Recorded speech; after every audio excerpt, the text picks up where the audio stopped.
Nëse mëkaton pa dashje, falet, thot Baba Mondi, por nëse e bën me dashje, atëherë, shikoj pak të. Si pendohet një bektashi përballë mëkateve të tij? Unë e di se si pendohet. Unë jam njeri që më gatoj. Po më dakord. Dhe pendohem Të ta shpjegoj.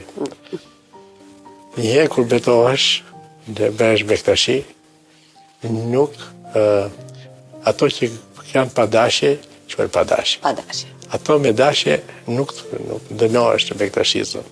Edhe Kurani thot, edhe profeti Muhammed thot, kur një njeri e ka kuptuar se ka bërë gabim dhe nuk e përsërit më, është i falur.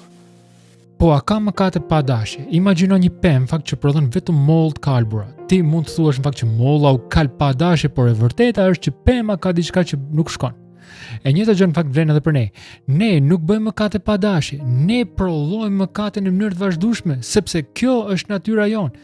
Pema brenda nesh është e korruptuar. Mendo për këtë në fakt, pse zihen njerëzit? Për shkak mëkatit, pse luftojnë, për shkak mëkatit, pse ndodhin tradhtit, smira, zilia, krenaria, egoja, të gjitha këto në fakt janë reflektimi i qenies sonë. Bibla thot që të gjithë kanë mëkatuar dhe paga mëkatit është vdekja, që është ndarja e përjetshme nga Perëndia.